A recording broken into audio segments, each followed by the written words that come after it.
we're going to take a look now at these solutions from the recent 6th-year maths test on differentiation. And I'm going to go straight into question 1. Differentiate the function minus 2x squared plus 3x minus 7 from first principles. Now, from first principles, when you see those words, that's a good thing because it's a set piece. There are 5 steps behind first principles.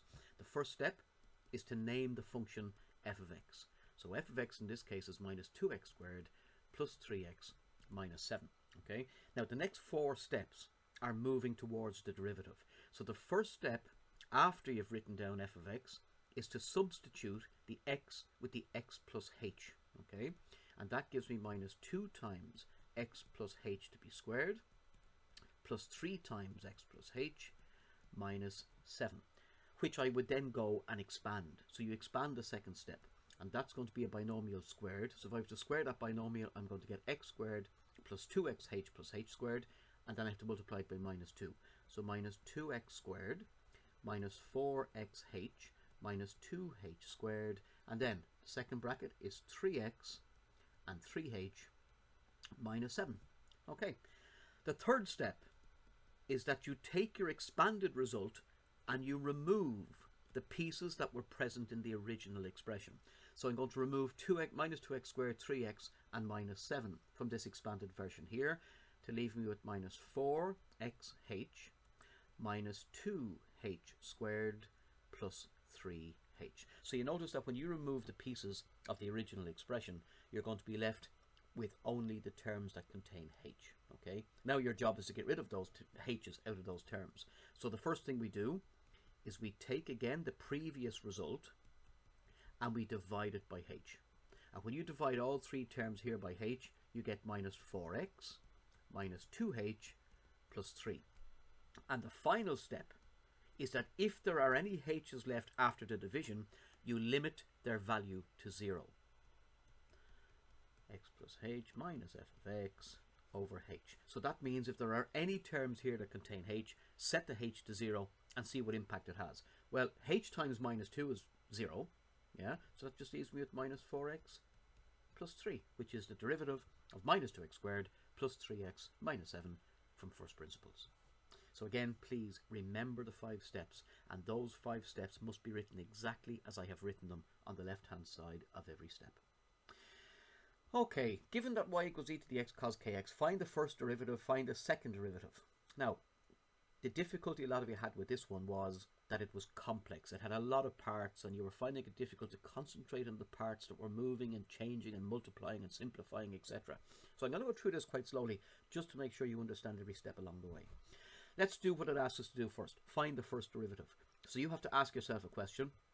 What form does the function y have? And the answer is it's a product, where e to the x is u and cos kx is v. So u equals e to the x and v is equal to cos kx.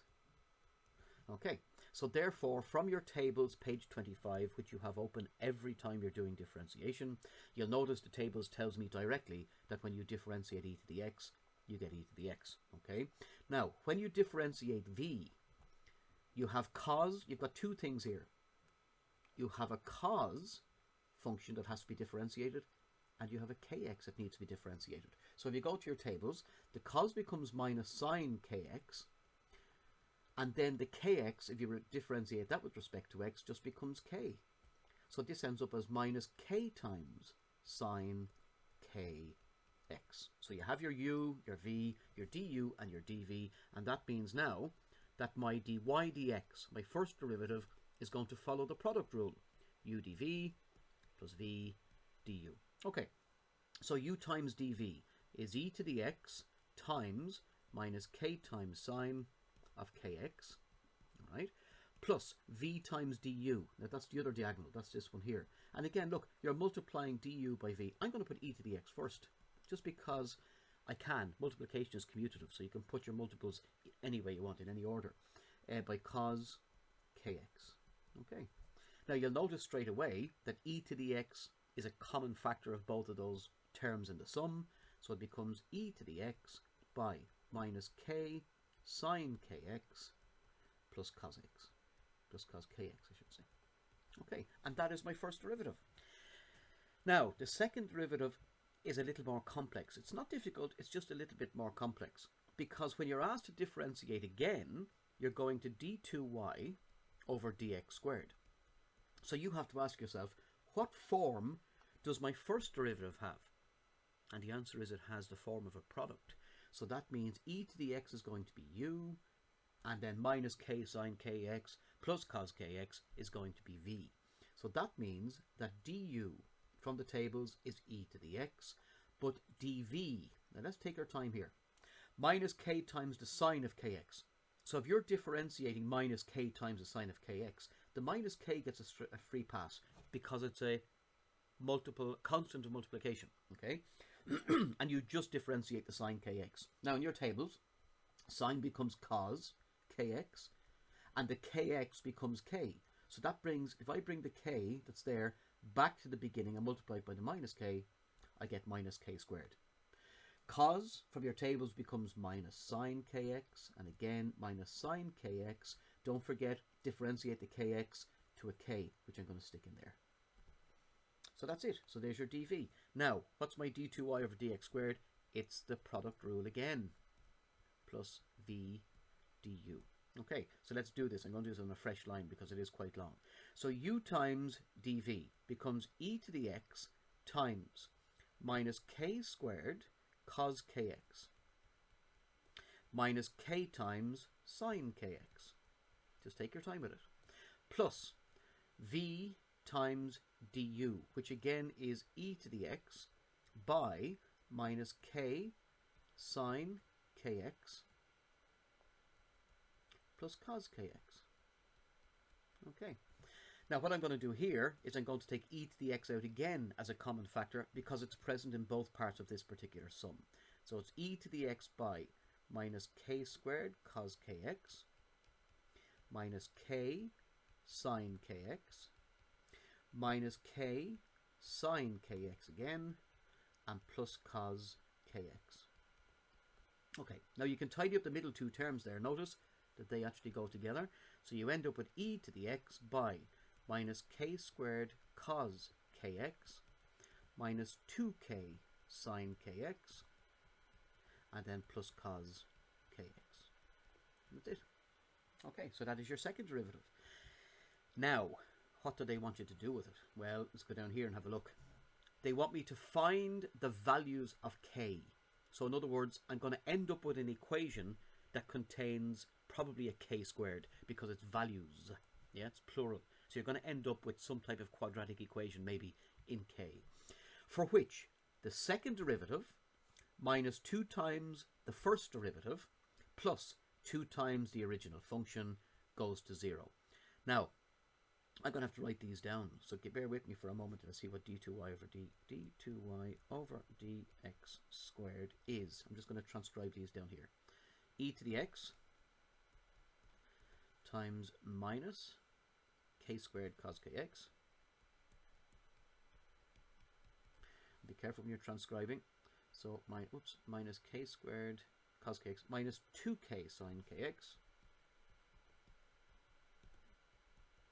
And then finally plus cos kx. Okay. dy dx is equal to, so again we're going to go back up here and we have it as, where's my first derivative? There it is, e to the x, this one here. So it's e to the x. Notice e to the x is always going to be the common factor, usually always happens. So e to the x by minus k times sine kx.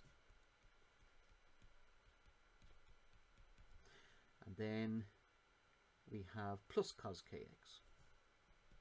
Now I'm just transcribing these down here so I can actually use them. And the original function y, if I remember correctly, was e to the x cos kx. Yeah, it was.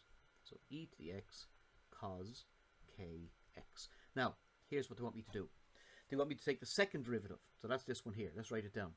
E to the x by minus k squared cos kx minus 2k sine kx plus cos kx, okay, minus 2 times the first derivative, which is e to the x by minus k times sine kx plus cos kx, and then plus 2 times the original function e to the x cos kx, and they want me to set that equal to 0. Okay, but here's what they know. Here's what I know. That in order to get a quadratic equation in k, a lot of cancellation is going to occur. So I'm simply going to multiply all of this thing out. So I'm going to have minus k squared e to the x cos kx minus 2k e to the x sine kx plus e to the x cos kx minus 2 e to the x by minus k, so it's going to become a plus, k sine kx minus 2 e to the x cos kx plus 2 e to the x cos kx. Set it equal to 0. Now straight away, that term cancels with this one, and we also have the plus 2 e to the x k sine k, this one here cancels with this one. And what does it leave you with? Minus k squared ex cos kx plus e to the x cos kx is equal to 0. Now if you notice, ex cos kx is a common factor, so I'm going to take that out, and that's going to leave me with e to the x cos kx. So e to the x, take it out, e to the x, it's minus k squared. Sorry, let me put that in there. Let's put that in. So let me take out the e to the x by minus k squared plus 1. That's it. So I'm taking out the e to the x. Whoops. Not taking out enough. Do that again. I'm taking out ex cos k to the x, and it leaves me with minus k squared plus 1 is equal to 0. Now, you can actually divide both sides here by ex cos to the kx. Yeah, because it's multiplying minus k squared plus 1, and I already have it in my head that I'm looking for a quadratic equation in k. So in other words, I just want to get the minus k squared plus 1 on its own. So I'm going to divide both sides by e to the x cos kx, and what that will do is that will knock out that, and it'll leave me with minus k squared plus 1 is equal to 0.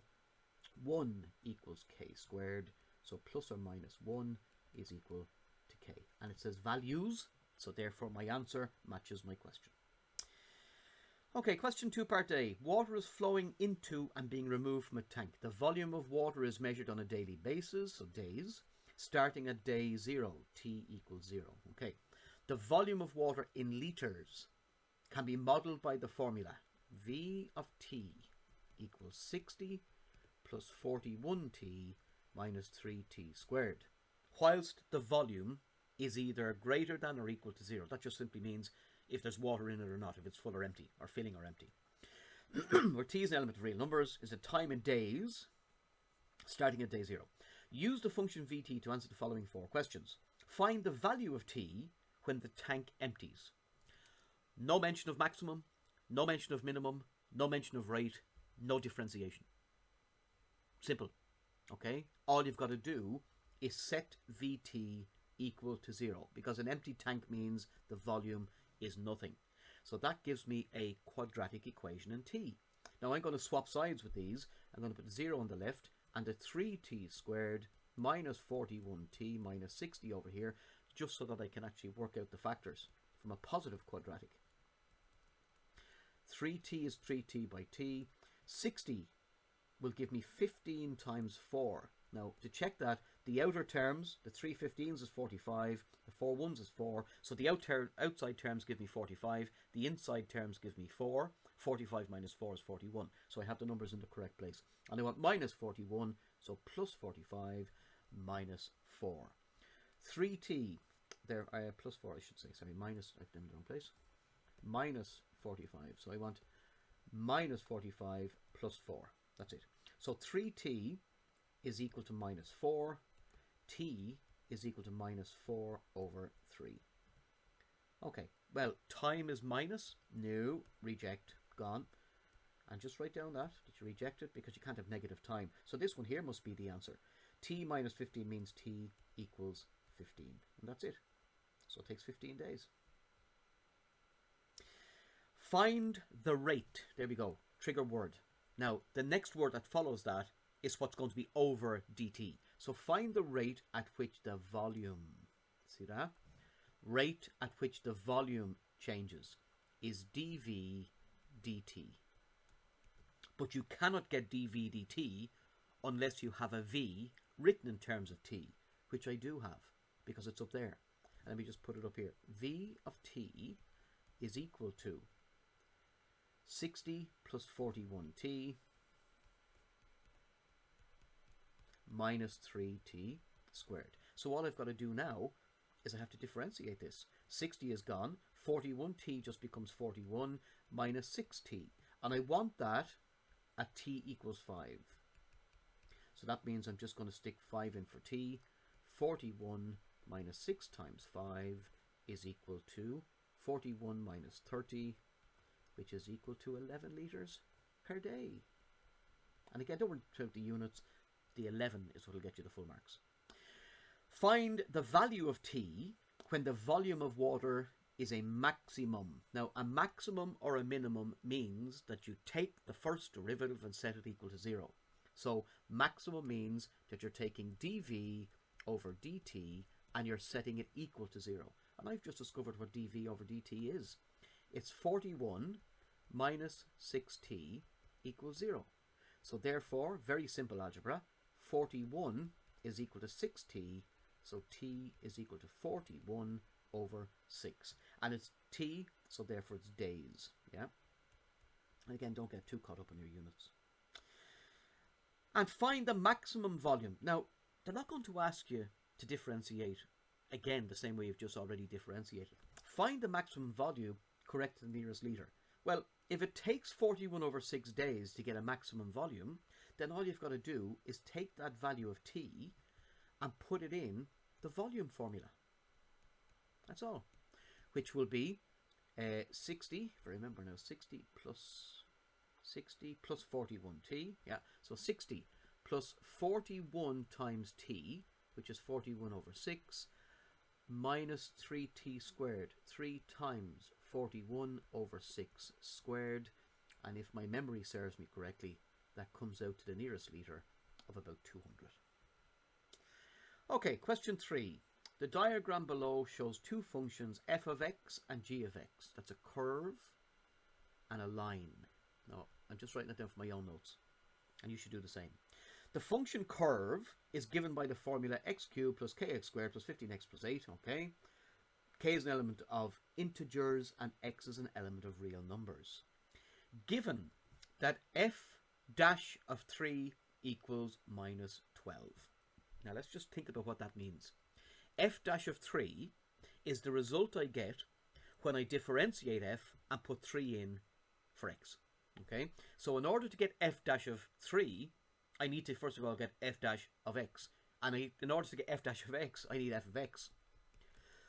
So let's go back up here. X cubed plus kx squared. So x cubed plus kx squared. And don't take any chances, plus 15x plus 8. When you're transcribing, take no chances. Now, I want to get f dash of 3. But not only do I want to get f dash of 3, the question tells me when I write down f dash of 3, the result will be minus 12. So let's go to f dash of x first of all. 3x squared plus 2kx plus 15. And then f dash of 3 will be equal to 12, minus 12. Which means that when I put 3 into the derivative, the answer comes out as minus 12. 3 times 3 squared plus 2 times k times 3 plus 15 equals minus 12. So 27 plus 6k plus 15 is equal to minus 12. Now keep the 6k on the left side and kick all the numbers over to the right hand side and you end up with minus 12, minus 15, which is minus 27, and minus 27 is minus 54. So therefore k indeed is minus 9, just as we were asked to find. Okay. The function g of x is a line, okay, that passes through the two turning points of the function. Find the equation of the line. Now that brings me back to the last chapter of 5th year. If you want to get the equation of a line, you need a point, you need a slope, and you need a formula. At the moment, the only thing I know is the formula y minus y1 equals m times x minus x1. Okay, I need a point and I need a slope, point and a slope. But here's what I'm told. The line passes through the two turning points. Trigger word, turning points, TPs, are found by taking f dash of x and setting it equal to 0. So if f of x is equal to x cubed minus 9x squared plus 15x plus 8, then f dash of x is equal to 3x squared minus 18x plus 15. And to work out what the turning points are, I set it equal to 0. Now that is an equation that can be simplified. Divide everything across by 3. X squared minus 6x plus 5, which makes it an awful lot easier to solve in terms of x. And remember, these are only the coordinates of the x you're finding at the moment. X and x, and I want 5 and 1. And both negative. So x is equal to 5 and x is equal to 1. Now, how do I work out the corresponding y? Well, the answer is I've got to bring both of them back to the f of x function, because the f of x, the original function, is what always generates a corresponding y. So therefore, f of 5 is equal to 5 cubed minus 9 times 5 squared plus 15 times 5 plus 8. And this is time for calculator work. So we've got 5 cubed, which is 125, minus 9 times 25, plus 15 times 5, plus 8, works out as minus 17. So y is the corresponding value of x equals 5, y equals 17. Or I want to get f of 1, which is 1 cubed minus 9 times 1 squared plus 15 times 1 plus 8. And that comes out as 1 minus 9 is minus 8 plus 8 is 0. That comes out as 15. Okay, no need for a calculator there. So now you have your two turning points. There's turning point 1 and there's turning point 2. However, just to make sure we all understand what the turning points are, the turning point with the lowest y is the local minimum. Now I know we're not being asked, but I'm just showing you how to work it out. And the turning point with the highest y is the local max. But we're not told that. We're just simply told that the line goes through these 2 points. So this point here is 5 minus 17. This point here is 115. So therefore, I can work out the slope. y2 minus y1 over x2 minus x1 is the slope formula. So that comes out as 15 minus 17, which is plus 17, over 1 minus 5, which is 32 over minus 4, which is minus 8. So I put that up here straight away. And lastly then, I just need a point. Well, I'm going to take 115 simply because it's positive. Why would you give yourself the headache of 5 minus 17 when you can use 115? You can use either point. They'll give you the same answer. So you now take these two here into this formula and you build up your equation of a line. Let me just do it down here if I can. So y minus y1 becomes y minus 15 equals m minus 8 times x minus 1. So just to finish that off, you end up with y minus 15 equals minus 8x plus 8. So therefore 8x plus y minus 23 is equal to 0.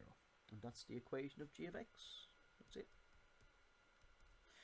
Okay, now show that the graph of g of x contains the point of inflection. Another set of trigger words. Point of inflection. What do I know? That the second derivative, f double dash of x, is equal to 0, and solve. Okay, well we already know what the first derivative is, because the first derivative is this one here, x squared minus 6x plus 5. So x squared minus 6x plus 5 is f dash of x. So therefore I'm going to differentiate this again. 2x minus 6, set it equal to 0, 2x equals 6, x equals 3. And to get the corresponding value of y, you want to work out f of 3.